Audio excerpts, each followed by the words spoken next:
नमस्कार, मी साटप. आजच्या व्हिडिओमधनं मी तुम्हाला माझं आणि विशालगडाचं काय नातं आहे ना त्याबद्दलची इंटरेस्टिंग स्टोरी सांगणार आहे. आधीच दोन डिस्क्लेमर देतो. पहिलं म्हणजे आतापर्यंत मी विशालगड पाहिलेला नाही, तरी सुद्धा माझं आणि विशालगडाचं नातं आहे आणि ही खरी स्टोरी आहे, कुठलीही रचलेली स्टोरी नाही. माझं खरोखर विशालगडाबरोबर एक खूप जास्त घट्ट असं नातं आहे असं मला तरी वाटतं. तुम्हाला काय वाटतं त्याबद्दल ते तुम्ही कमेंट सेक्शनमध्ये कळवू शकता.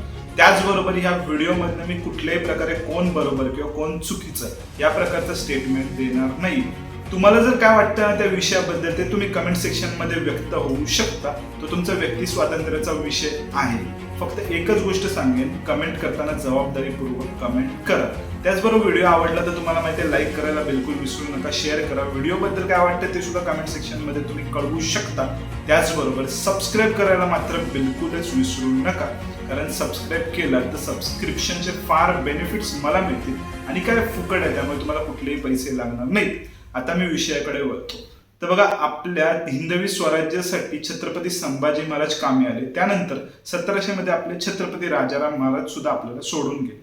त्यानंतरचा काळ फार बिकट होता, पण फार भारी होता, कारण 1700 पासून 1707 पर्यंत आणि त्यानंतर छत्रपती शाहू महाराजांनी आपल्या हिंदवी स्वराज्याची जबाबदारी घेतली. तोपर्यंत ही जी स्वराज्याची खिंड होती ना ती छत्रपती ताराराणी माँसाहेब यांनी लढवत ठेवली होती. तर बघा, त्यांच्याबरोबर अनेक सरदार त्यांच्या साथीला होते आणि मावळे तर होतेच. त्यावेळेला त्यांनी अनेक गड किल्ले लढवले होते. त्यावेळेला एक एक गड हा मोठमोठ्या बुर्जासारखा आपल्या स्वराज्याचा आधारस्तंभ बनला होता आणि एक एक गड तुम्हाला सांगायचं झालं तर वर्ष लढला होता.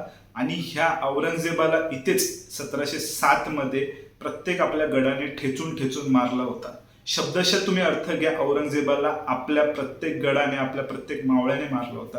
कारण बघा, फक्त तलवारीने थेट युद्ध जरी औरंगजेबाबरोबर झालं नसलं तरी त्याला इतका मानसिक त्रास दिला होता, इतका मानसिक खच्चीकरण आपल्या मावळ्यांनी केलं होतं की यदा कदाचित तो परत कधीच दिल्लीला जाऊ शकला नाही आणि इथेच दख्खनच्या मातीत विलीन झाला. तर बघा, ह्याच गडांपैकी एक गड होता आपला विशालगड. तर बघा, 11वीचं आपलं स्टेट बोर्डचं पुस्तक आहे इतिहासाचं, त्यात मी ताराराणी माँसाहेबांबद्दल काही इंटरेस्टिंग गोष्टी वाचल्या. त्यामध्ये मला ताराराणी माँसाहेबांबद्दलचे ह्या काळामधलं एक युद्धशास्त्र कळलं होतं. त्याला स्कॉर्च्ड अर्थ पॉलिसी म्हणतात, म्हणजे अक्षरशः जमीन उखडून काढणे. त्यामागची कॉन्सेप्ट काय आहे तुम्हाला सांगतो. युद्धशास्त्रामध्ये एक सर्वात इंटरेस्टिंग युद्ध टेक्निक छत्रपती शिवाजी महाराजांनी दिली, ती म्हणजेच कुठली तर गनिमी काव्याची टेक्निक किंवा गोरिला वॉरफेअर. त्याचंच ऍडव्हान्स किंवा अपडेटेड व्हर्जन तुम्ही स्कॉर्च्ड अर्थ पॉलिसी असं सुद्धा म्हणू शकता.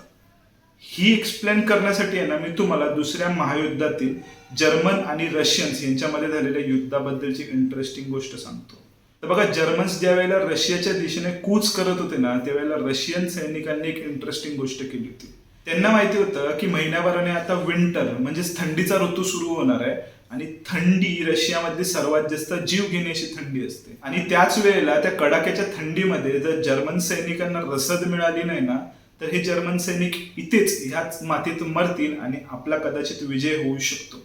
त्यामुळे त्यावेळेला रशियन सैनिकांनी काय केलं, ज्या वेळेला जर्मन सैनिक पुढे रशियामध्ये येत होतं आणि रशियन सैनिक जसं मागे वळत होतं ना त्यावेळेला त्यांनी आजूबाजूची सर्व शेतं नेस्तनाबूत केली होती. सर्व विहिरींमध्ये विष ओतलं होतं. अक्षरशः प्रत्येक गोष्ट जी एखादा मनुष्य खाऊ शकतो किंवा ज्याच्यावर जिवंत राहू शकतो ती प्रत्येक गोष्ट नेस्तनाबूत केली होती आणि रखरखता विरान किंवा भग्न असं रशिया त्यांच्या पुढे ठेवला होता. तर योगायोगाने परफेक्ट ऐन थंडीच्या काळामध्ये हे जर्मन सैन्य रशियाच्या मध्यभागी आलं आणि होरपळून मेलं आणि त्यानंतर काय झालं हा पूर्ण इतिहास माहिती आहे.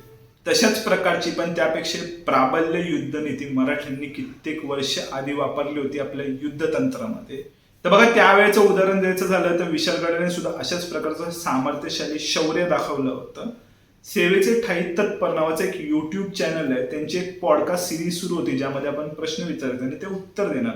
तर त्यांचा एक व्हिडिओ ज्या दिवशी मी त्या टेक्स्टबुक मधला ताराराणींचा चॅप्टर वाचत होतो स्कॉर्च्ड अर्थ पॉलिसीचा, त्याच दिवशी रिलीज झाला होता त्यांच्या युट्यूब चॅनलवर, ज्यामध्ये इंद्रजित सावंत सरांनी ही कॉन्सेप्ट विशालगडाची लढाई आणि ताराराणी माँसाहेबांबद्दलची इंटरेस्टिंग गोष्टी सांगितल्या होत्या.